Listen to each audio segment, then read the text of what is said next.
Pemirsa, Lembaga Penelitian dan Pengabdian kepada Masyarakat (LPPM) Universitas Udayana menggelar pelepasan mahasiswa kuliah kerja nyata KKN tematik revolusi mental dan KKN PPM periode ke-15 tahun 2017.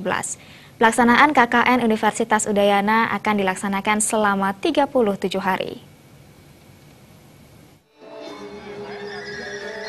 LPPM Universitas Udayana melepas sebanyak 2.913 mahasiswa untuk mengikuti KKN tematik revolusi mental dan KKN PPM. Seluruh mahasiswa disebar ke 172 desa di seantero Bali. Setiap desa akan menjadi lokasi KKN bagi 15-20 mahasiswa. Sebelum pelaksanaan program KKN ini, seluruh mahasiswa diberi persiapan dengan mengunjungi desa bersama dosen pembimbing sebelum KKN untuk bertemu dengan perangkat desa dalam menggali potensi di desa setempat. Ketua Lembaga Penelitian dan Pengabdian kepada Masyarakat Universitas Udayana, Profesor I. Nyoman Gede Antara mengatakan, selama 37 hari ke depan, seluruh mahasiswa KKN diharapkan dapat memberikan dampak yang baik dalam konteks pemberdayaan masyarakat dan pengabdian kepada masyarakat. Dampak yang sangat baik dalam konteks pemberdayaan masyarakat, pengabdian masyarakat, dan lain sebagainya. Nah, khusus mungkin dalam pengabdian masyarakat, kita harapkan mereka akan membantu masyarakat baik dalam konteks pemberdayaan, hal-hal yang berkaitan dengan perekonomian, pendidikan, kemudian ketatausahaan di kantor desa, lebih-lebih lagi untuk meningkatkan SDM, baik aparat desa maupun dari masyarakat. Saya kira itu yang paling penting.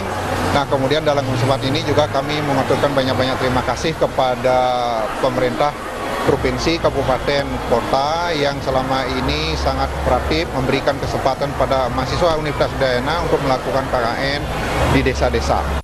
Pelepasan KKN tematik revolusi mental dan KKN PPM Universitas Udayana dilaksanakan oleh Asisten 3 Gubernur Bali. Menurut Ketua Pelaksana KKN Profesor Nyoman Suarsana, KKN kali ini memiliki program Desa Hibah dengan 16 desa pemenang. Dosen Universitas Udayana mengajukan proposal ke Dikti untuk menggarap potensi masing-masing desa. Apabila disetujui Dikti, dosen itu akan menerima dana untuk merealisasikan upaya memaksimalkan realisasi potensi desa dalam proposalnya. Yang desa hibah KKN itu ada 16 desa yang pemenang hibah KKN. Pemenang hibah KKN artinya hibah di mana dosen-dosen dari Universitas mengajukan proposal ke Dikti berdasarkan potensi masing-masing desa sesuai dengan proposal dari masing-masing dosen. Nah, kemudian Universitas Udayana memenangkan 16 proposal di 16 desa. Jadi setiap desa untuk khusus hibah KKN itu persyaratannya minimal 30 mahasiswa. Nah, apa programnya itu sekali lagi seperti yang Prof. Antara Ketua sebutkan bahwa memang programnya sesuai dengan potensi yang ada di masing-masing desa.